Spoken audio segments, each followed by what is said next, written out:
Yeah. There's wine about to happen. That's what's going on right now. Definitely.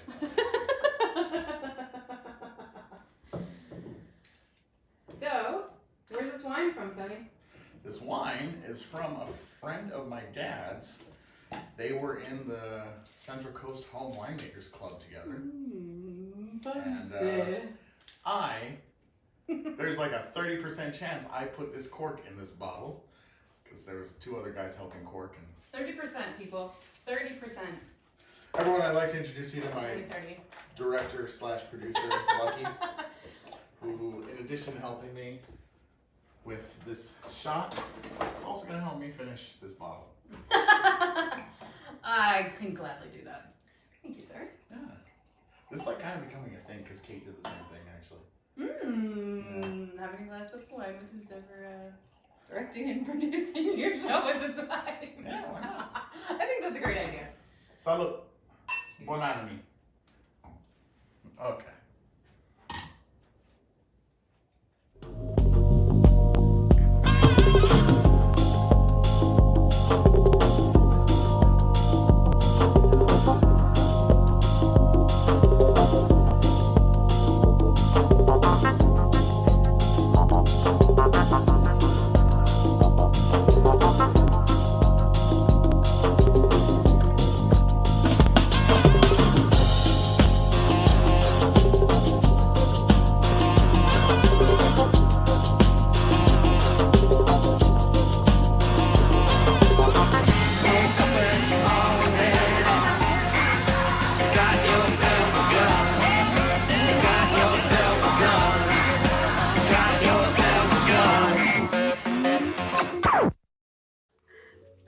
Welcome back, everybody.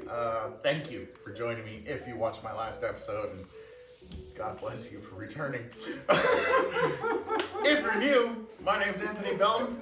I'm not a professional chef.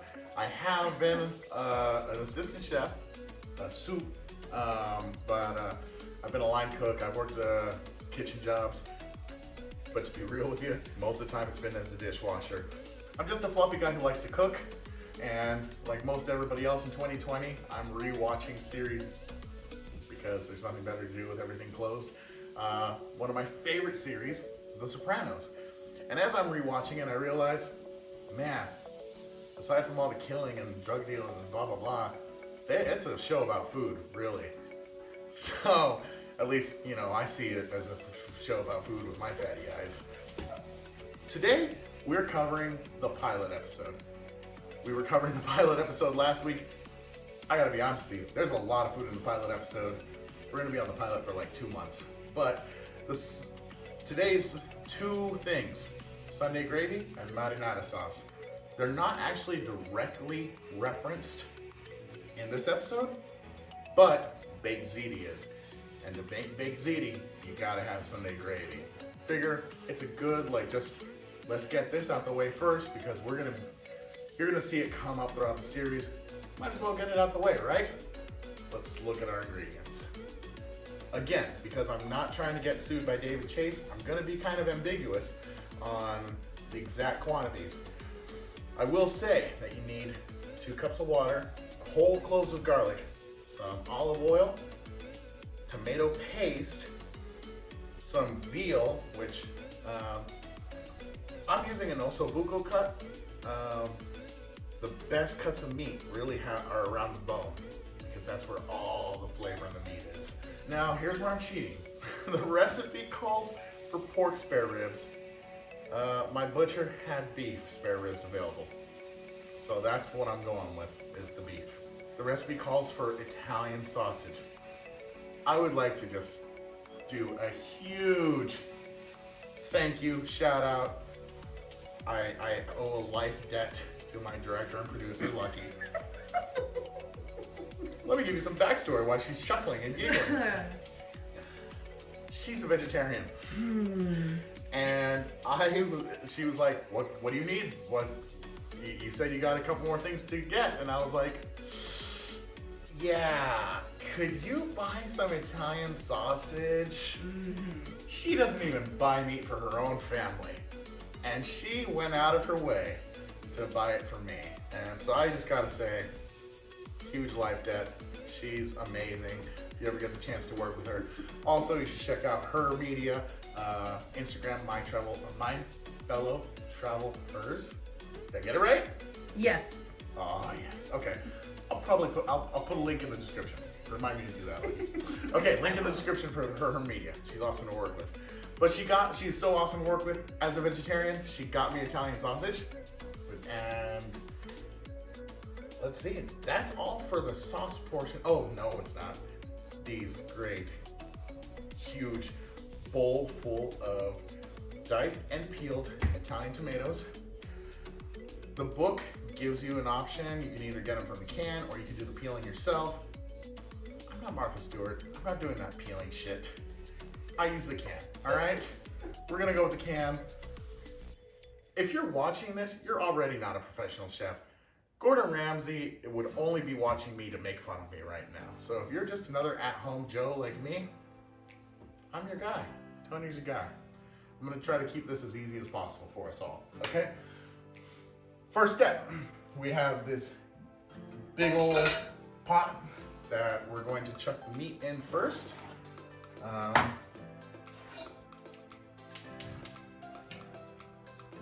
Heat on medium. If you have a gas stove, you're living life. If you have electric, You're living a life. You're living a life. Do what you can. Recently, I posted a thing on an article on my page about common mistakes that at-home cooks do. And one of the things was putting food inside of a pot, pan, whatever, while it's still cold. I was so excited about filming, I almost made that same mistake right now, but I caught myself because I may be an amateur, but I'm not that amateur. We're gonna sear all this meat and then put it off to the side. But in order to really get that good sear, this pot has to be warm by the time I put the meat in it. So if it's not gonna get the sear. It's a bad time for everybody. All right, back to the point. Okay, to make the sauce, heat the oil in a large heavy pot over medium heat. Oil. Off camera, I had went ahead and I had already patted dried the spare ribs. So I got one side down and just let it have its time. And I flip it to another. If I can flip, come on, tongs. Technical tong difficulty. Maybe user error?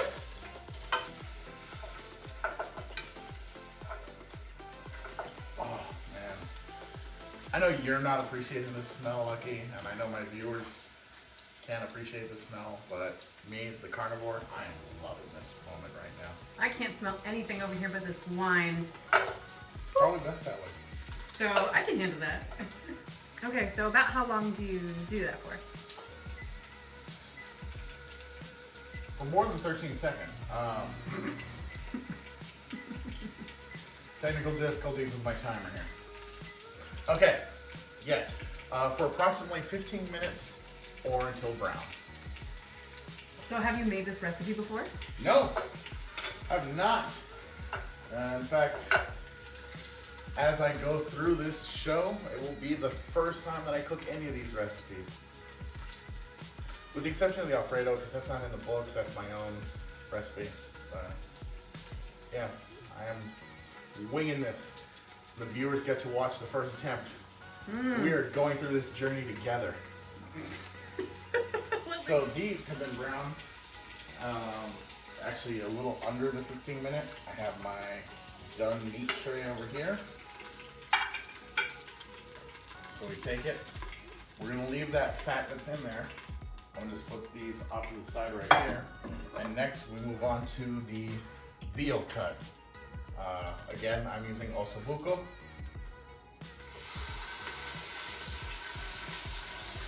And let that flavor take place. While that's going, I'm gonna go ahead and say that ossobuco, representing the veal in this, is done as well.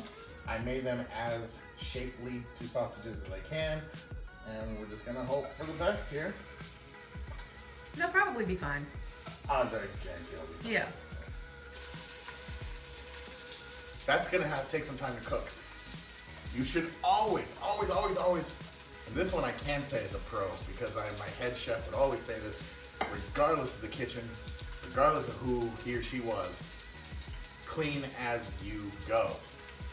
I had this great opportunity to knock out cleaning this plate, which is what I'm gonna do now while still staying in shot. Right. Like, so out of a day, how many hours would you set aside to Great do question. this?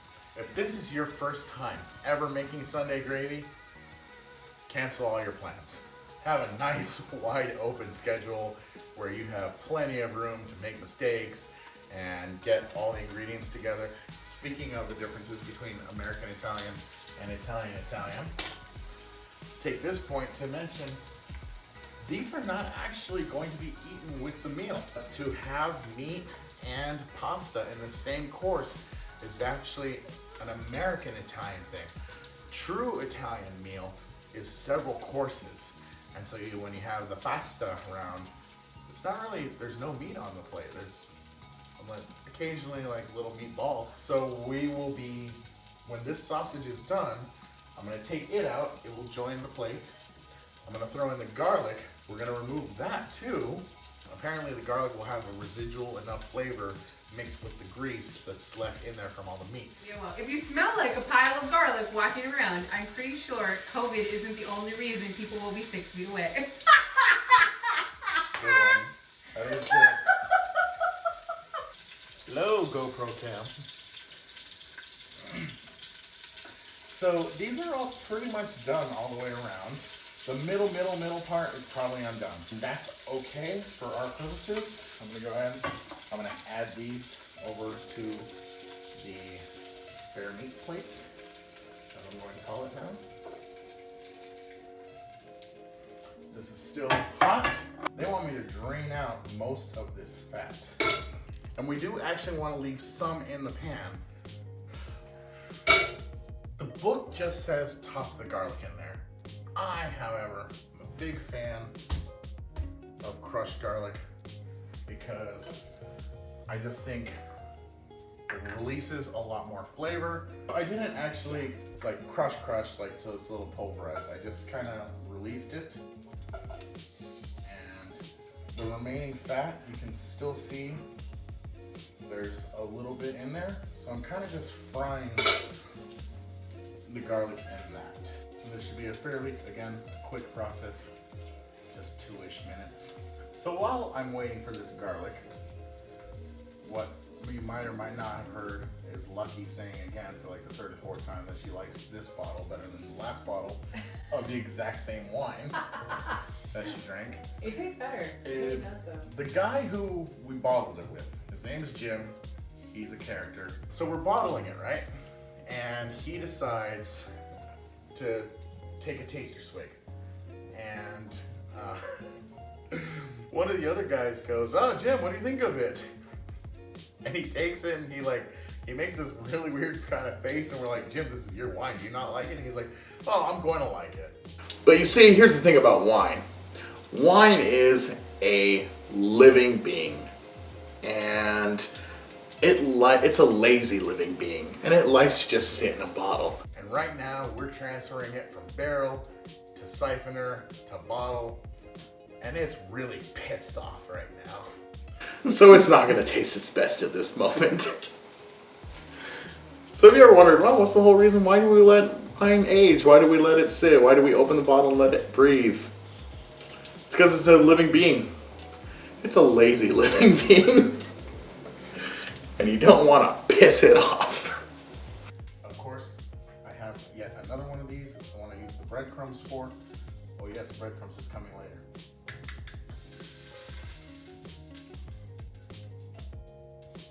Okay, you don't have to get it all out. Don't have to be a surgeon about it. That piece wants to stay in there. We're about to put in the tomato paste. Just anxiously been waiting its turn Oh my goodness. Okay, I have to show them this gigantic tomato paste that you have. I'm coming in. Yeah, I like tomato paste, all right? Oh my God. Okay, hi. I'm hosting an Italian cooking show. Of course, I'm going to use bulk amounts of tomato paste. No, this is ridiculous. There are 2 of these in his trunk right now. So I carry around tomato paste in my trunk. It fell off a truck. Who Forget does about this? it. Who does this? So we cooked up tomato paste, which I have plenty of, for a He minute. has more if you need it. I do. Don't judge me. After we've cooked this for a minute, distraction free, we add in the rest of the tomatoes, which is not in paste form. The recipe book says you can puree all these tomatoes, or if you want like a chunkier kind of sauce, you can just leave them diced like I did. I left them diced. I like that chunkiness. I like a sauce like me. What can I say? We add the water. We add a little bit of salt, which I just have some here. I know I haven't been specific on measurements, but the book's not specific on salt or pepper measurements either. Use the amount that you see fit. Everybody has a different taste. Lucky didn't like the Pinot. I love the Pinot. She loves apple vinegar. I hate apple vinegar. Make this the way you want to make it. You're gonna eat it, not me. I'm gonna eat this, so I'm gonna make it like I want.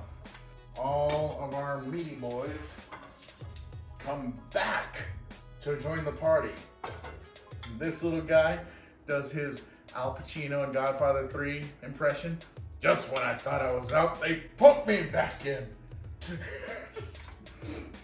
Apparently not.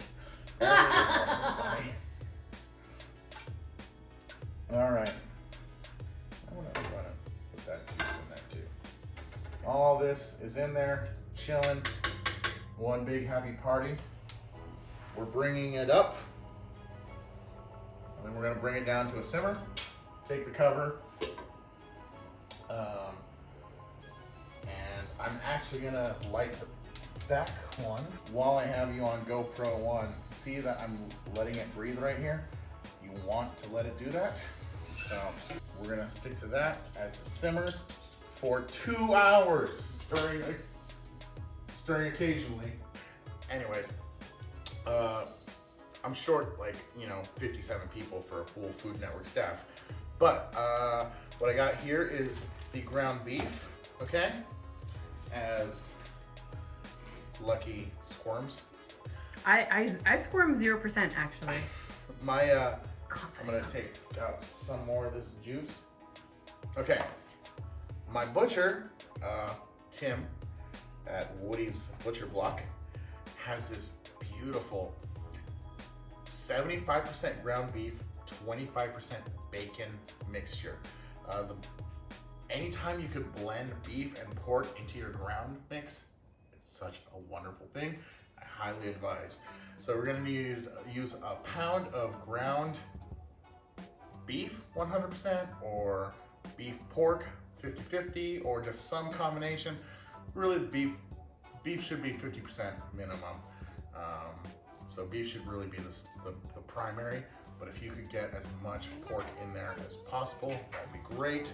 So I'm just going to get that this mix going. Let me open up the trash can because I'm gonna need to throw away these 2 eggshells. What I got here, I got breadcrumbs. You can make them at home yourself. I'm not gonna do that. I use the Italian breadcrumb store-bought because I'm not Martha Stewart. I'm not her level of awesome. I also didn't lay this egg either. So there you go. So we're adding 2 eggs into this. If you can make your own breadcrumbs and lay your own eggs, amen, I'm impressed. The only ingredient that we're not throwing in here right now is the oil. That will come later. Garlic. I'm using more than the recommended amount of minced garlic. And then Parmesan Reggiano. Get my Giada accent going on in there. Put that in there. Get the breadcrumbs in here. We'll throw all these off to the side. Okay. Oh yeah, get in there. If you want to wear a glove because you're just like, ooh, touching raw meat, that's your choice. You go for it. But just, I feel like just getting in there with a properly washed hand to not spread corona is really the best way to go. There's this great movie on Netflix called Today's Special, and one of the lines is something like, using a utensil to eat is like making love through an interpreter. And I just think that's such a great line. And I feel like when you're cooking, any chance that you can get your hand in there, get it involved, you should. Now, pause, backtrack a little. Full disclosure, I told you I'm gonna be real with you. I had my fresh, at one time, basil leaves in my meatball pile. They were supposed to be in my sauce pile. I totally overlooked that step. So we're just gonna take these and we're gonna just tear them up with love. We're gonna rip them apart. Okay, so I got my, it was like 6 or 8 leaves that were fresh when we started filming. Tore them up a bit. And this thing has to simmer for 2 hours. So I only missed it by a few minutes. So they're late to the party. They are fashionably late. I need to do a stirring about anyways.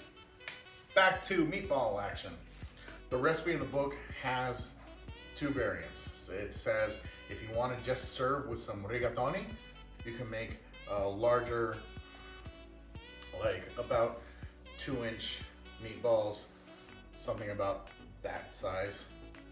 Or if you're gonna make baked ziti, which we're gonna be doing with this batch, then you really want them to be a much smaller size. Something pretty close to like that. Let me get you something. You need something else. Yeah, exactly. I was like, you need a reference point. So the reference point I'm using is, if you want to scoop it out using the full teaspoon, make it flush against there. Well, half is 2. And then round it out. That's about the size we're going for. Hey, specific. A teaspoon to half teaspoon size meatballs for baked ziti, or lasagna if you want to go, because you can also use this same sauce for lasagna too. In the next hour and a half, when this is done, when the sauce portion is done, and the meatball portion. So the meatballs you can do at any time. I'm gonna knock them out the way whenever I'm done doing all these rolling. Cook these up, have some more wine, let the clock expire at the 2-hour mark. Once you hit the 2-hour mark, we throw the meatballs in there and then let it cook for another half hour. At that point, we are going to pull out the veal, the spare ribs, and the sausage. We'll leave the meatballs in there. And the meatballs will end up as part of our ziti recipe. I'm feeling the heat from the pan without burning myself. Please do not burn yourself. This is my legal waiver. I've told you not to burn yourself. You can't sue me if you're doing this recipe and you do something dumb like that. So, oil's in the pan. I'm only browning the sides here because they are going to join inside the saucepan and finish cooking the rest of the way with the chops and all that goodness.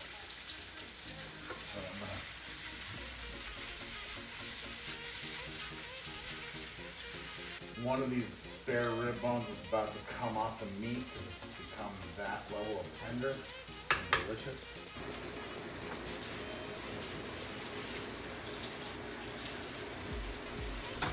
Now these are done to my liking for this part. They're pretty much brown. They're still some parts that aren't completely cooked. That's okay. They're gonna finish cooking later. There's still a whole nother hour left on the clock for this glorious masterpiece. I'm gonna go ahead and bring it back up to the front. Give it a little stir action. And you can see all the meats simmering in there. Big chunks of tomato, and you can see this bone about ready to come off because it's that ready to go. And again, all the meat nearest the bone is always the best, aside from the cheek. Cheeks are always good. Okay, so this is gonna keep going for another hour. I just gave it its little stir. These meatballs are just gonna hang out here for about another hour or so. I am going to transfer them onto this nice cold plate. The reason being, because if I leave them in the pan, the heat from the pan is going to continue to cook the meatballs, and this can be re-lidded most of the way. I got another hour left on the clock. I got more wine. When this clock goes off, we'll add these meatballs and keep on keeping on with this sauce. 2 hours has elapsed. We've been stirring this as we've been simmering it. Everything is jiving together, and at this point, we take all of the meatballs and they take a dive in the community pool. Stir them all in so they get exposure to everything that's going on in there. Back to being almost totally covered. And back to simmering for 30 minutes. Okay, 2 hours went by, we added the meatballs. And then after adding the meatballs, half hour went by, and now here we are. This bowl for fishing out all the meats except for the meatballs. So the sausage, oh, that is delicious looking. Found the other spare rib. Found half the ossobuco. Found a bone. Found the last of the 4 sausages. So now, Sunday gravy is done. If you just wanna pour it over a batch of rigatoni or spaghetti or fettuccine, I always like the spirals, really any of the pasta forms, but one that grips, concelli, the shells would be nice because then they're all just a bowl of sauce. All these meats, they get to be eaten at a different time, whether later in the same meal or on a different day. Like I said, use the sausage with your breakfast, make some eggs with it, all good. And that's Sunday gravy. Now, I'm gonna go ahead and I'm gonna use this Sunday gravy to make some baked ziti along with some vegetarian baked ziti. It's been fun. I hope you've had fun. Hopefully you had a glass of wine with you. Like and subscribe, hit up my website, anthonybelton.com, and also look up Lucky Instagram, My Fellow Travel Hers. All right, have a great week.